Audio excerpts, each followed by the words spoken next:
Hello Prabhdeep, Sat Sri ਅਕਾਲ। ਸਤਿ ਸ਼੍ਰੀ ਅਕਾਲ ਜੀ। VSH news point ਵਿੱਚ ਤੁਹਾਡਾ ਸਵਾਗਤ ਹੈ। ਅਸੀਂ ਗੱਲ ਕਰਨ ਲੱਗੇ ਹਾਂ ਪ੍ਰਭਦੀਪ ਕੌਰ ਨਾਲ। ਪ੍ਰਭਦੀਪ ਕੌਰ ਕੈਨੇਡਾ ਦੇ ਓਨਟਾਰੀਓ ਵਿੱਚ, ਟੋਰਾਂਟੋ ਵਿੱਚ ਰਹਿੰਦੀ ਹੈ। ਤੇ ਪ੍ਰਭਦੀਪ, ਸਾਨੂੰ ਦੱਸੋ ਕਿ ਕੈਨੇਡਾ ਦੇ ਵਿੱਚ, ਖਾਸ ਤੌਰ ਤੇ ਓਨਟਾਰੀਓ ਦੇ ਵਿੱਚ ਇਸ ਸਮੇਂ ਕੋਵਿਡ ਦੇ ਕੀ ਹਾਲ ਚੱਲ ਰਹੇ ਨੇ? ਸਭ ਤੋਂ ਪਹਿਲਾਂ ਮੈਂ ਸ਼ੁਰੂ ਕਰਾਂਗੀ ਕੇਸਿਸ ਦੇ ਰਿਲੇਟਡ ਗੱਲ ਕਰਨ ਦੀ, ਕਿਉਂਕਿ ਇੱਥੇ ਹੁਣ ਸਾਡੀ ਇੱਕ ਤਰੀਕੇ ਨਾਲ ਕਹਿ ਲਓ ਕਿ ਸਾਡੀ ਸੈਕੰਡ ਵੇਵ ਸ਼ੁਰੂ ਹੋ ਚੁੱਕੀ ਹੈ। ਜੀ cases every day 400 on N average ਆਣੇ ਸ਼ੁਰੂ ਹੋ ਗਏ ਨੇ। ਗਵਰਨਮੈਂਟ ਜੀ ਇਹ ਕਹਿੰਦੀ ਹੈ ਕਿ ਵੀ by mid of this month, ਅਕਤੂਬਰ 15 ਤਰੀਕ ਤੱਕ ਜਾਂਦੇ ਜਾਂਦੇ ਸਾਡੇ ਕੋਲ ਔਨ ਐਨ ਐਵਰੇਜ 1000 ਕੇਸਿਸ ਹੋਣ ਦੀ ਪੋਸਿਬਿਲਿਟੀ ਹੈਗੀ ਹੈ। ਤੇ ਗਵਰਨਮੈਂਟ ਕਿਤੇ ਨਾ ਕਿਤੇ ਇਹ ਰੀਅਲਾਈਜ਼ ਜ਼ਰੂਰ ਕਰਨਾ ਸ਼ੁਰੂ ਕਰ ਚੁੱਕੀ ਹੈ ਕਿ ਜਿੰਨੇ ਵੀ ਪ੍ਰੀਕਾਸ਼ਨਸ ਲਿੱਤੇ ਗਏ ਨੇ ਜਾਂ ਲਿੱਤੇ ਜਾ ਰਹੇ ਨੇ, ਉਹ this is not enough to contain and consume the numbers from increasing. ਤੇ ਓਕੇ। ਤੇ ਹਾਂਜੀ, ਬੋਲੋ ਬੋਲੋ, ਤੁਸੀਂ ਬੋਲੋ। ਸੋ ਇਹੀ ਹੈ ਵੀ ਜਿਹੜੀਆਂ ਡਿਜਿਟਸ ਨੇ, ਜੇ ਅਗਰ ਆਪਾਂ ਸਪੈਸਿਫਿਕ ਨੰਬਰਸ ਦੀ ਗੱਲ ਕਰੀਏ ਤਾਂ ਡਬਲ ਡਿਜਿਟ ਇਨਫੈਕਸ਼ਨ ਰੇਟ ਆਣਾ ਸ਼ੁਰੂ ਹੋ ਗਿਆ। ਮੈਂ ਖਾਸ ਤੌਰ ਤੇ ਅੱਜ ਟੋਰਾਂਟੋ ਨੀਅਰ ਬਾਈ ਏਰੀਆ ਦੀ ਗੱਲ ਕਰਾਂਗੀ, ਕਿਉਂਕਿ ਇੱਥੇ ਫਿਗਰਸ ਜਿਹੜੀਆਂ ਨੇ ਉਹ ਲੋਅਰ ਇਨਕਮ ਕਮਿਊਨਿਟੀਜ਼ ਨੇ, ਜਿਹੜੀਆਂ ਮਾਰਜਨਲਾਈਜ਼ ਕਮਿਊਨਿਟੀਜ਼ ਨੇ, ਉੱਥੇ ਜਿਹੜਾ ਇਨਕਰੀਜ਼ ਹੈ ਉਹ ਔਨ ਐਨ ਐਵਰੇਜ 10% ਇਨਕਰੀਜ਼ ਦੱਸ ਰਿਹਾ। ਜਿਹੜਾ ਇਨਫੈਕਸ਼ਨ ਰੇਟ ਹੈ ਸਿਟੀ ਆਫ ਟੋਰਾਂਟੋ ਦੇ ਵਿੱਚ। ਫਿਰ ਅਦਰ ਕਮਿਊਨਿਟੀਜ਼ ਜਿਹੜੀਆਂ ਸਕਾਰਬਰੋ ਜਾਂ ਡਾਊਨਟਾਊਨ ਦੇ ਵਿੱਚ ਨੇ, ਉੱਥੇ 7% ਇਨਕਰੀਜ਼ ਰੇਟ ਹੈ। ਵਿਚ ਇਜ਼ ਆਪਾਂ ਕਹਿ ਲਈਏ ਵੀ ਜਿੱਦਾਂ ਬਰੈਂਪਟਨ ਦੇ ਵਿੱਚ ਵੀ ਆਪਾਂ ਕਹਿ ਲਈਏ ਕੰਸੀਡਰ ਕਰਦੇ ਹਾਂ, ਬਰੈਂਪਟਨ, ਸਕਾਰਬਰੋ, ਡਾਊਨਟਾਊਨ, ਇਹ ਇੱਥੇ ਮਤਲਬ ਬੇਸਡ ਔਨ ਕਮਿਊਨਿਟੀਜ਼ ਜਿੰਨੀਆਂ ਇਨਕਮ ਬੇਸਡ ਨੇ, ਲੋਅਰ ਇਨਕਮ ਬੇਸਡ ਕਮਿਊਨਿਟੀਜ਼ ਨੇ, ਉੱਥੇ ਇਨਫੈਕਸ਼ਨ ਰੇਟਸ ਵੱਧ ਰਹੇ ਨੇ। ਟੋਰਾਂਟੋ ਦਾ ਓਵਰਆਲ ਇਨਫੈਕਸ਼ਨ ਰੇਟ 3% ਹੈ। So okay. ਆਪਾਂ ਕਹਿ ਲਈਏ ਕਿ ਵੀ ਇਹ ਇਨਕਰੀਜ਼ ਹੋਈ ਜਾ ਰਿਹਾ। ਗਵਰਨਮੈਂਟ, ਅਗੇਨ ਇਹ ਚੀਜ਼ ਰਿਪੀਟ ਕਰ ਰਹੀ ਹਾਂ ਵੀ ਗਵਰਨਮੈਂਟ ਨੂੰ ਲੱਗਦਾ ਹੈ, ਈਵਨ ਜਿਹੜੇ ਹਾਊਸ ਹੋਲਡਸ ਨੇ ਉਹਨਾਂ ਨੂੰ ਵੀ ਇਹ ਲੱਗਦਾ ਹੈ ਕਿ ਜਿਹੜੇ ਆਪਾਂ ਪ੍ਰੀਕਾਸ਼ਨਸ ਲੈ ਰਹੇ ਹਾਂ ਇਜ਼ ਨਾਟ ਇਨਫ, ਜਿਹੜੇ ਸਾਨੂੰ ਜ਼ਿਆਦਾ ਲੈਣੇ ਚਾਹੀਦੇ ਨੇ। ਤੇ ਨਹੀਂ, ਵਿਦ ਦਿਸ, ਹਾਂ, ਹਾਂਜੀ, ਜਿਹੜੇ ਤੇ ਪਿਛਲੇ ਕੁਝ ਇਹ ਵੀ ਸੁਣਨ ਚ ਆਇਆ ਕਿ ਬਰੈਂਪਟਨ ਦੇ ਵਿੱਚ ਬੜੇ ਸਖਤ ਕੋਈ ਲਾਜ਼ ਬਣਾਏ ਜਾ ਰਹੇ ਨੇ ਵੀ ਜੇ ਕੋਈ ਬਿਲਕੁਲ ਮਾਸਕ ਨਹੀਂ ਉਹੀ ਹੋਏਗਾ ਤਾਂ ਮੈਂ ਬੜੇ ਹੈਵੀ ਲੱਗੀ ਸੀ। ਫਾਈਨਸ ਕਰਨ ਦੀ ਸੰਭਾਵਨਾ। ਐਗਜ਼ੈਕਟਲੀ। ਤੇ ਹੁਣੇ ਰੀਸੈਂਟਲੀ ਇੱਕ ਹੋਰ ਨਿਊਜ਼ ਆਈ ਸੀ, ਅਪਡੇਟ ਆਇਆ ਸੀ ਵੀ ਬਰੈਂਪਟਨ ਨੇ ਇੱਕ ਨਿਊ ਬਾਇਲੋ ਪਾਸ ਕੀਤਾ ਫॉर द ਈਅਰ 2021, ਜਿਹਦੇ ਵਿੱਚ ਉਹਨਾਂ ਨੇ ਮਾਸਕ ਮੈਂਡੇਟਰੀ ਕਰਤੇ ਨੇ for every person if you are going any indoor shopping. ਇੱਥੇ ਇੱਕ ਬਹੁਤ ਵੱਡੀ ਇੱਕ ਮਤਲਬ ਕਹਿ ਲਓ ਪ੍ਰੋਬਲਮ ਤਾਂ ਨਹੀਂ ਕਹਿ ਸਕਦੇ, ਬਟ ਇੱਕ ਪੋਜ਼ਿਟਿਵ ਪੁਆਇੰਟ ਹੈ, ਜੇ ਤੁਸੀਂ ਆਊਟਡੋਰਸ ਤੇ ਹੋ ਤੇ ਜਿੱਥੇ ਇਕੱਠ ਨਹੀਂ ਹੈ ਉੱਥੇ ਤੁਸੀਂ ਅਵੋਇਡ ਕਰ ਸਕਦੇ ਹੋ ਮਾਸਕ ਪਾਉਣਾ। ਬਟ ਜੇ ਤੁਸੀਂ ਕਿਤੇ ਇਨਡੋਰ ਜਾ ਰਹੇ ਹੋ ਤੇ ਤੁਹਾਨੂੰ ਪਤਾ ਹੈ ਵੀ ਉੱਥੇ ਇਕੱਠ ਹੋਊਗਾ ਲੋਕਾਂ ਦਾ, any indoor place that you, restaurants ਖੁੱਲੇ ਨੇ, ਲਿਮਿਟ ਨੰਬਰ ਹੈ ਇਨਡੋਰ ਦੀ। ਪਹਿਲਾਂ ਲਿਮਿਟ ਵੱਧ ਰਹੀ ਸੀ, ਫਿਰ ਜਦੋਂ ਸੈਕੰਡ ਵੇਵ ਹਿੱਟ ਹੋਣੀ ਸ਼ੁਰੂ ਹੋਈ ਫਿਰ ਉਹਨਾਂ ਨੇ ਦੁਬਾਰਾ ਜਿਹੜੇ ਨੰਬਰ ਆਫ ਗੈਦਰਿੰਗਸ ਨੇ ਉਹ ਰਿਡਿਊਸ ਕਰਨੀਆਂ ਸ਼ੁਰੂ ਕਰਤੀਆਂ। ਜਿਹੜੀ ਕੈਨੇਡੀਅਨ ਹੈਲਥ, ਇਹ ਆਪਣਾ, ਹਾਂ ਹਾਂ, ਬੋਲੋ ਬੋਲੋ ਬੋਲੋ। ਜਿਹੜੇ ਕੈਨੇਡੀਅਨ ਹੈਲਥ ਵਰਕਰਸ ਨੇ, ਜਿਹੜੇ ਅਫੀਸ਼ੀਅਲਸ ਨੇ, ਉਹਨਾਂ ਦਾ ਇਹ ਕਹਿਣਾ ਹੈ ਕਿ ਵੀ ਹੁਣ ਉਹ ਇਹੀ ਸੁਜੈਸਟ ਕਰ ਰਹੇ ਨੇ ਲੋਕਾਂ ਨੂੰ ਕਿ ਵੀ ਤੁਸੀਂ ਘਰ ਤੋਂ ਨਾ ਨਿਕਲੋ ਅਨਲੈਸ ਇਟਸ ਵੈਰੀ ਨੀਡਡ। ਕੋਈ ਪਾਰਟੀਜ਼ ਜਾਂ ਕੋਈ ਫੰਕਸ਼ਨਸ ਜਾਂ ਗੈਦਰਿੰਗਸ ਨਾ ਅਟੈਂਡ ਕਰੋ। ਇੱਥੇ ਥੈਂਕਸਗਿਵਿੰਗ ਨੈਕਸਟ ਮੰਡੇ ਆਉਣ ਵਾਲਾ 12 ਅਕਤੂਬਰ ਨੂੰ ਥੈਂਕਸਗਿਵਿੰਗ ਡੇ ਹੈ। ਫੈਮਿਲੀ ਗੈਦਰਿੰਗਸ ਨੂੰ ਅਵੋਇਡ ਕਰਨ ਦੀ ਕੋਸ਼ਿਸ਼ ਕੀਤੀ ਜਾ ਰਹੀ ਹੈ, ਤੁਸੀਂ ਫੂਡ ਸ਼ੇਅਰ ਨਾ ਕਰੋ, ਤੁਸੀਂ ਮਤਲਬ ਹੋਰ ਕਿਸੇ ਆਪਣੇ ਹਾਊਸ ਹੋਲਡ ਨਾਲ ਸੋਸ਼ਲਾਈਜ਼ ਹੋਵੋ rather than going out and socializing yourself with your family members. So ਉਹ ਇੱਕ ਜਿਹੜਾ ਇਹਨਾਂ ਦਾ ਬਹੁਤ ਵੱਡਾ ਇੱਕ ਥੈਂਕਸਗਿਵਿੰਗ ਡੇ ਹੈ, ਉਹ ਇਸ ਸਾਲ ਬਹੁਤ ਡਿਫਰੈਂਟ ਹੋ ਬਿਕਾਜ਼ ਆਫ ਕੋਵਿਡ। ਪਿਛਲੀ ਵਾਰ ਜਦੋਂ ਇਹ ਆਊਟਬਰਸਟ ਹੋਇਆ ਸੀਗਾ, ਕੋਰੋਨਾ ਹਾਂਜੀ ਜਦੋਂ ਆਇਆ ਹੀ ਹੈ, ਉਦੋਂ ਇੱਕਦਮ ਪੈਨਿਕ ਬਾਇੰਗ ਹੋਈ ਸੀ ਕੈਨੇਡਾ ਦੇ ਵਿੱਚ। ਹੋਰ ਵੈਸਟਰਨ ਕੰਟਰੀਜ਼ ਦੇ ਵਿੱਚ ਤਾਂ ਇੱਥੇ ਤੱਕ ਹਾਲ ਹੋ ਗਿਆ ਸੀ ਕਿ ਟਾਇਲਟ ਪੇਪਰਸ ਮੁੱਕ ਗਏ ਸੀ ਸਟੋਰਾਂ ਦੇ ਵਿੱਚੋਂ। ਆਸਟ੍ਰੇਲੀਆ ਦੇ ਵਿੱਚ ਕਿਸੇ ਨੇ 10 ਸਾਲ ਦੀ ਇਕੱਠੀ ਬਾਇੰਗ ਕਰ ਲਈ। ਮਤਲਬ ਇਸ ਤਰ੍ਹਾਂ ਦੀਆਂ ਬੜੀਆਂ news, weird kind of news ਆਉਂਦੀਆਂ ਸੀਗੀਆਂ। ਹੁਣ ਕੀ ਹਾਲਾਤ ਹੈ ਕਿ ਹੁਣ ਦੁਬਾਰਾ ਇਸ ਤਰੀਕੇ ਦੀ ਕੋਈ ਪੈਨਿਕ ਬਾਇੰਗ ਸ਼ੁਰੂ ਹੋਈ ਹੈ? ਜੇ ਆਪਾਂ ਪੈਨਿਕ ਬਾਇੰਗ ਦੀ ਗੱਲ ਕਰੀਏ, ਪੈਨਿਕ ਬਾਇੰਗ ਵੀ ਸ਼ੁਰੂ ਹੋਈ ਹੈ, ਪਲੱਸ ਡਿਮਾਂਡ ਇਨਕਰੀਜ਼ ਹੋਈ ਹੈ, ਪਲੱਸ ਵੇਅਰਹਾਊਸਸ ਨੂੰ ਸ਼ਿਪਮੈਂਟ ਸ਼ਾਰਟੇਜ ਹੋਈ ਹੈ। ਅਸੀਂ ਕੋਸਕੋ ਜਾਂਦੇ ਹਾਂ, ਅਸੀਂ ਵਾਲਮਾਰਟ ਜਾਂਦੇ ਹਾਂ ਸ਼ਾਪਿੰਗ ਲਈ। ਵੈਰੀ ਵੀਅਰਡ ਥਿੰਗ ਵਿਚ ਜਿਹੜੀ ਬਹੁਤ ਰੀਸੈਂਟਲੀ ਉਹਨਾਂ ਨੇ ਦੁਬਾਰਾ ਸ਼ੁਰੂ ਕੀਤੀ, ਜਿਹੜੀ ਪਿਛਲੇ ਲਾਕਡਾਊਨ ਦੇ ਥਰੂ ਦੌਰਾਨ ਹੋਈ ਸੀ, ਵਾਜ਼ warehouses are limiting one toilet paper the case ਪਰ ਮੈਂਬਰ। ਜੇ ਤੁਸੀਂ ਕਿਤੇ ਜਾਂਦੇ ਹੋ, ਤੁਸੀਂ ਇੱਕ ਟਾਇਲਟ ਪੇਪਰ ਦੇ ਸੈੱਟ ਤੋਂ ਜ਼ਿਆਦਾ ਨਹੀਂ ਲੈ ਸਕਦੇ। ਤੁਸੀਂ ਇੱਕ ਕਿਚਨ ਪੇਪਰ ਟਾਵਲ ਜਿਹੜਾ ਹੁੰਦਾ ਆਪਣਾ, ਉਹ ਤੁਸੀਂ ਵੱਧ ਨਹੀਂ ਲੈ ਸਕਦੇ। ਬਲੀਚ ਅਦਰ ਪਾਣੀ ਦੈਨ ਦੀ ਨਾਟ ਪਾਣੀ ਪਾਣੀ ਜਿਹੜਾ ਬਹੁਤ ਪਾਣੀ ਜਾ ਹੈ ਰਿਹਾ, ਬਿਲਕੁਲ exactly. Water bottles are going out very fast. ਜੇ ਤੁਸੀਂ ਕਹਿ ਲਓ ਵੀ ਸੀਨੀਅਰ ਆਵਰਸ, ਕਈ ਬਹੁਤ ਸਾਰੇ ਸਟੋਰਸ ਇੱਥੇ ਹੈਗੇ ਜਿਹੜੇ ਸੀਨੀਅਰ ਆਵਰ ਸਪੋਰਟ ਕਰਦੇ ਨੇ, ਵੀ ਜੇ ਤੁਸੀਂ ਅਰਲੀ ਜਾਂਦੇ ਹੋ ਤੇ ਉਹ ਸਟੋਰ ਸੀਨੀਅਰ ਆਵਰਸ ਤੁਹਾਨੂੰ ਦਿੰਦਾ ਹੈ। ਤਾਂ ਜੇ ਤੁਹਾਡੀ if you're a senior citizen, senior hour ਕੀ ਹੋਇਆ? get access. You get first access, like you always get priority. ਕੋਈ ਵੀ ਨਾਰਮਲ ਬੰਦਾ ਸੀਨੀਅਰ ਆਵਰਸ ਨੂੰ ਵਿਜ਼ਿਟ ਨਹੀਂ ਕਰ ਸਕਦਾ ਅਗਰ ਉਹ ਸੀਨੀਅਰ ਸਿਟੀਜ਼ਨ ਨਹੀਂ ਹੈ। ਫਿਰ ਦੂਸਰੀ ਜਿਹੜਾ ਮੈਨੂੰ ਬਹੁਤ ਡਰਾਬੈਕ ਲੱਗਦਾ ਇਸ ਚੀਜ਼ ਦਾ, ਇਹ ਹੈ ਕਿ ਜਿਹੜੀਆਂ ਕਲੀਨਿੰਗ ਸਪਲਾਈਜ਼ ਹੁੰਦੀਆਂ ਆਪਣੀਆਂ, ਲਾਈਸੋਲ ਵਾਈਪਸ, ਲਾਈਸੋਲ ਸਪਰੇਜ਼, ਫਿਰ ਸਾਡੇ ਬਲੀਚ ਹੋ ਗਈ, anything which is disinfecting, hand soaps ਹੋ ਗਏ, ਜਿੰਨੀਆਂ ਵੀ ਕਲੀਨਿੰਗ ਸਪਲਾਈਜ਼ ਨੇ, ਉਹ ਬਹੁਤ ਵੱਡੀ ਰੇਸ਼ੋ ਦੇ ਵਿੱਚ ਮਤਲਬ ਉਹਨਾਂ ਦਾ ਇੱਕ ਇਨਕਰੀਜ਼ ਆਇਆ, ਜਿਹੜੇ ਲੋਕੀ ਲੈਣਾ ਬਹੁਤ ਮਤਲਬ ਸਟਾਕ ਅਪ ਕਰ ਰਹੇ ਨੇ। ਬਿਲਕੁਲ। ਫਿਰ ਜੇ ਅਗਰ ਆਪਾਂ ਪੈਨਿਕ ਬਾਇੰਗ ਦੀ ਗੱਲ ਕਰੀਏ ਇਨ ਟਰਮਸ ਆਫ ਫੂਡ, ਲੋਕੀ ਆਟਾ ਬਹੁਤ ਖਰੀਦ ਰਹੇ ਨੇ, because they again are feeling ki what if the store's gonna get closed, if we're gonna have another lockdown, then we should have enough flour in order to make or bake their own bread.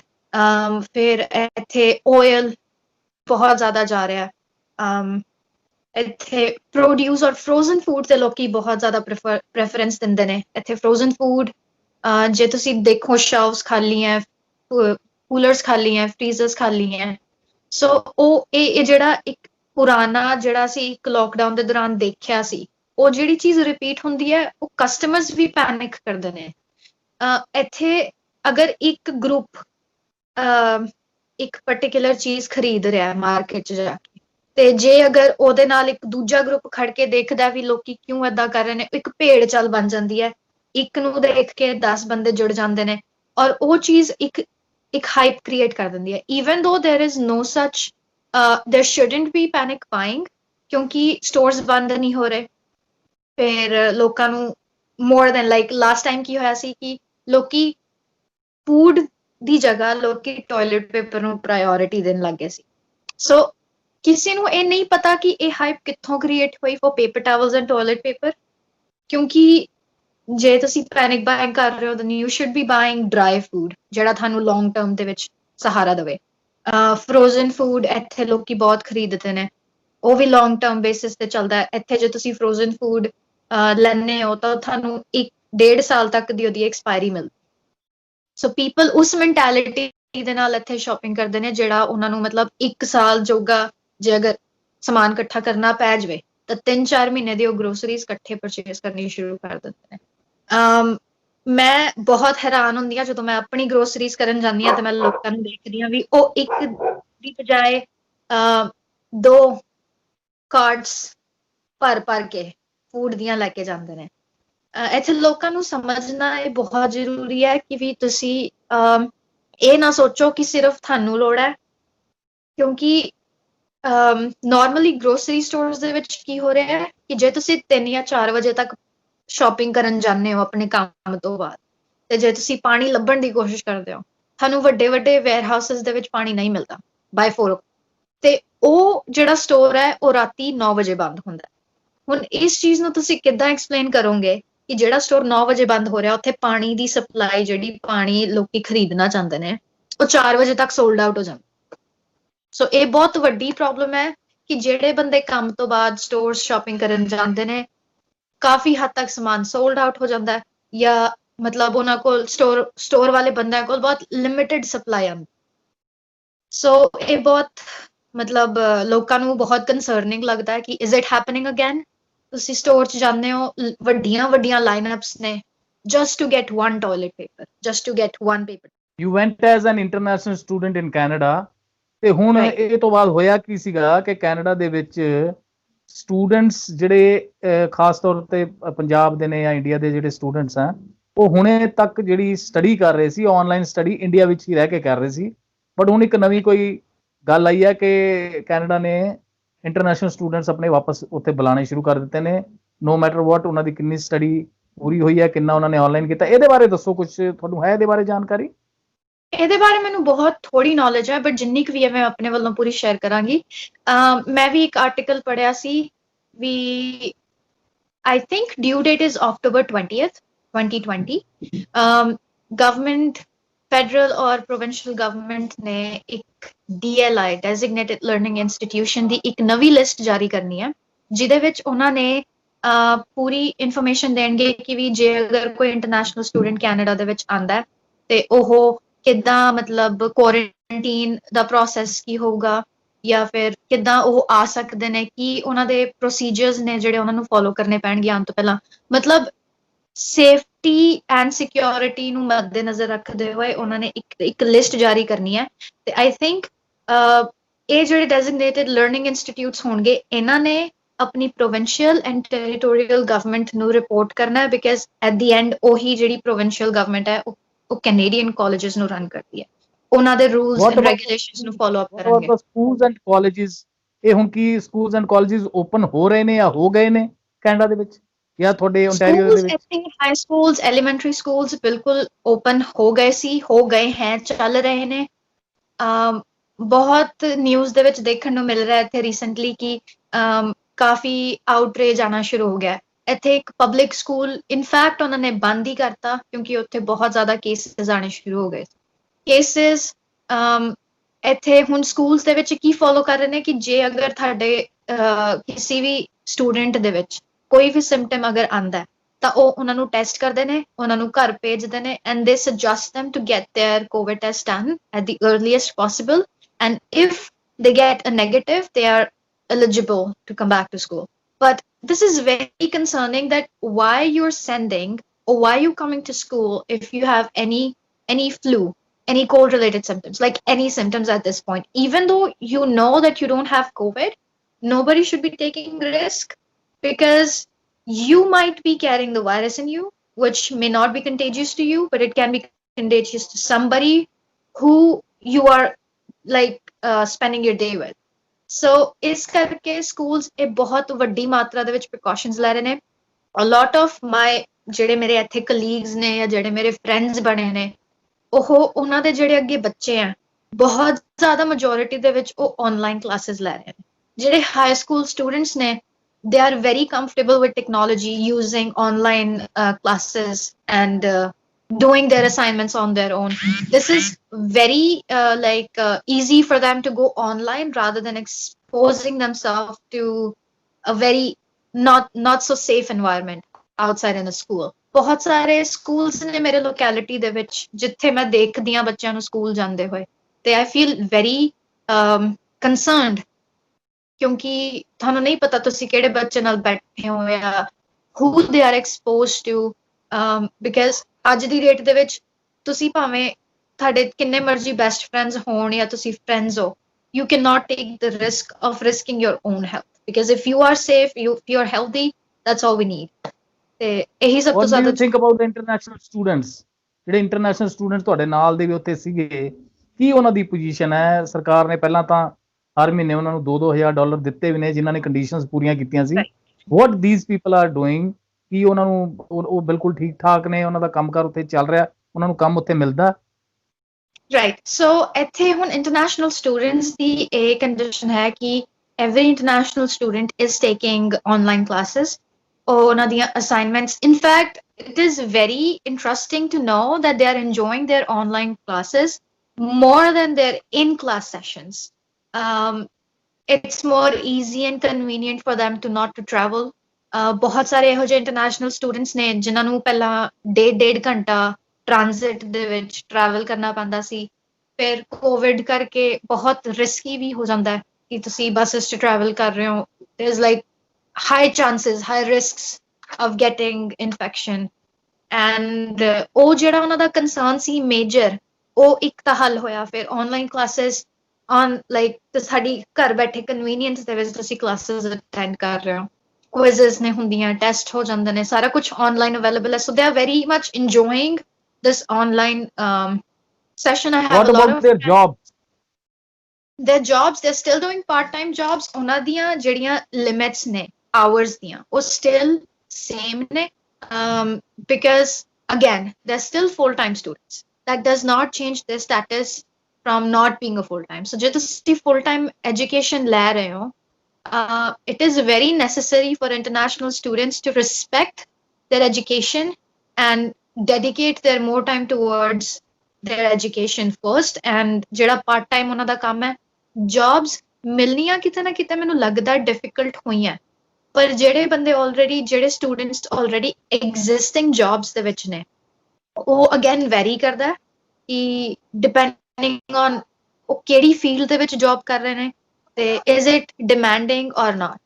ਤੇ ਇੱਕ ਚੀਜ਼ ਮੈਂ ਹੋਰ share ਕਰਨਾ ਚਾਹੂੰਗੀ ਇੱਥੇ, ਮੈਂ ਹੁਣੇ ਇੱਕ ਆਪਣੀ ਨੋਟਸ ਬਣਾ ਕੇ ਰੱਖੇ ਹੋਏ ਸੀ ਵੀ ਇੱਥੇ ਸਾਨੂੰ ਪਹਿਲਾਂ CERB ਮਿਲਦੀ ਸੀ, ਸਾਨੂੰ ਕੈਨੇਡੀਅਨ ਗਵਰਨਮੈਂਟ ਹਰ ਹਫਤੇ ਦਾ $500 as a support ਦਿੰਦੀ ਸੀ, $2,000.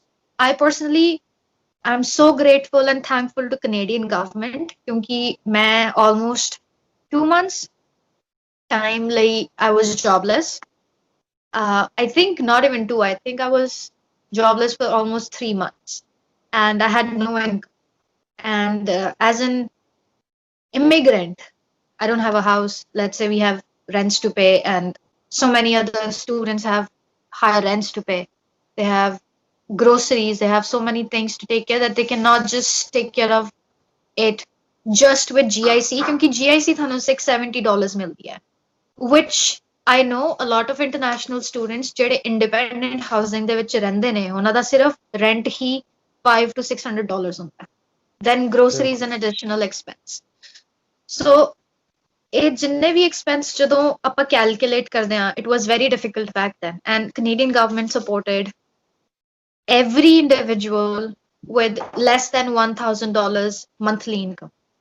So ਉਹਨਾਂ ਨੇ ਹੁਣ recently, ਕਿਉਂਕਿ 3rd October was the last date of support to end, which has ended, and with that they introduced a new benefit program. The government of Canada announced changes to the employment insurance. ਜਦੋਂ ਤੁਸੀਂ ਕੰਮ ਕਰਦੇ ਹੋ, ਤੁਹਾਡੀ ਤਨਖਾਹ ਚੋਂ EI ਕੱਟਦੀ ਹੈ, which is employment insurance, and they introduced new recovery benefits to support Canadians.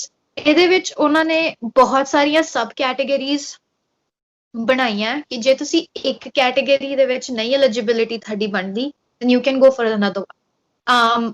One of the most important ones that I know that you can be eligible, you may be eligible for new programs such as the Canada Recovery Benefit, which provides $500 per week for up to 26 weeks for people who have stopped working due to any reason.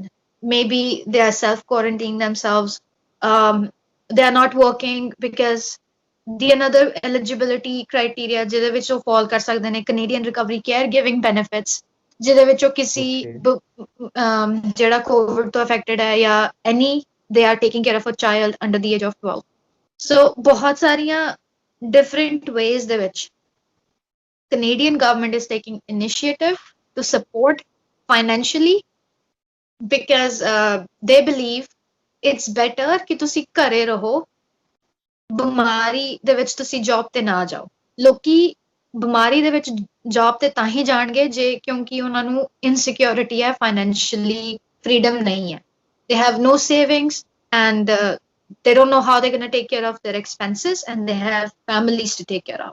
So ਉਸ ਚੀਜ਼ ਨੂੰ ਬਹੁਤ ਜ਼ਿਆਦਾ focus ਦੇ ਵਿੱਚ ਰੱਖਦੇ ਨੇ ਕਿ ਜੇ ਤੁਸੀਂ ਬਿਮਾਰ ਹੋ ਤਾਂ ਤੁਸੀਂ ਘਰੇ ਰਹੋ. There are several ways that you can receive benefits from the government, which is very great. But at the same time, Canadian government also encourage people to go back to work if they are recovered or if they to at their earliest possible. क्योंकि कितना कितना they have to pay back the taxes. क्योंकि ये tax deductibles नहीं. And it is recommended, like back then it was recommended for every individual receiving CERB to keep 25% aside ਤਾਂ ਕਿ ਉਹਨਾਂ ਨੂੰ ਲਾਸਟ ਮਿੰਟ ਤੇ ਕੋਈ ਹੈਕਟਿਕ ਨਾ ਹੋਵੇ ਜਾਂ ਇੱਕ ਬਲਕ ਮਨੀ ਜਿਹੜੀ ਟੈਕਸਸ ਲਈ ਸਾਨੂੰ ਪੇ ਬੈਕ ਕਰਨੀ ਹੈ that should not be a problem. Thank you very much, Prabdeep. Very nice talking to you. And Thank we you will so talk. much for having me. Canada ਵਿੱਚ ਪੰਜਾਬੀ ਕੀ ਕਰ ਰਹੇ ਨੇ, international students ਕੀ ਕਰ ਰਹੇ ਨੇ, ਉਹਨਾਂ ਵਾਸਤੇ ਕੀ ਨਵੀਆਂ ਸਕੀਮਸ ਆ ਰਹੀਆਂ, ਕੋਵਿਡ ਦਾ ਕੀ ਹਾਲ ਚਾਲ ਚੱਲ ਰਿਹਾ, ਇਹਦੇ ਬਾਰੇ ਅਸੀਂ ਹਫਤਾਵਾਰੀ ਪ੍ਰੋਗਰਾਮ ਕਰਦੇ ਰਹਾਂਗੇ। ਅਸੀਂ ਤੁਹਾਨੂੰ ਅਗਲੀ ਵਾਰ ਫੇਰ ਸ਼ੋਅ ਤੇ ਜ਼ਰੂਰ ਸੱਦਾਂਗੇ। ਬਹੁਤ ਬਹੁਤ ਤੁਹਾਡਾ ਧੰਨਵਾਦ। Thank you so much for having me, and please subscribe and like and share your comments, and please let us know which other topics you want us to discuss. मैं कनाडा रहनी हाँ, Toronto रहनी हाँ। Toronto related अगर थानू कोई भी questions होंगे प्लीज मैनू जरूर पूछियो। I like talking and sharing my perspective, my ideas, and whatever I know about my nearby communities. I will love to share with you. Thank you for having me. Thank you so much. BSH news point ਨੂੰ ਤੁਸੀਂ like ਕਰੋ, subscribe ਕਰੋ ਤੇ ਇਸ video ਨੂੰ share ਵੀ ਕਰੋ ਤਾਂ ਕਿ ਵੱਧ ਤੋਂ ਵੱਧ ਲੋਕਾਂ ਤੱਕ ਇਹ ਜਾ ਸਕੇ। ਤੇ ਜਿਹੜੇ ਵੀ ਤੁਹਾਡੇ ਸਪੈਸੀਫਿਕ ਕੁਐਸਚਨਸ ਨੇ, you can ask your questions in the comment section, ਔਰ ਉਹਦੇ ਅਸੀਂ ਪੂਰੀ ਕੋਸ਼ਿਸ਼ ਕਰਾਂਗੇ ਕਿ ਪ੍ਰਭਦੀਪ ਕੋਲੋਂ ਉਹਦੇ ਸਾਰੇ ਜਵਾਬ ਲਈਏ। ਟੋਰਾਂਟੋ ਏਰੀਆ ਵਾਸਤੇ, ਓਨਟਾਰੀਓ ਵਾਸਤੇ ਖਾਸ ਤੌਰ ਤੇ ਬਹੁਤ ਬਹੁਤ ਸਾਰਿਆਂ ਦਾ ਧੰਨਵਾਦ। ਬਹੁਤ ਧੰਨਵਾਦ। Thank you.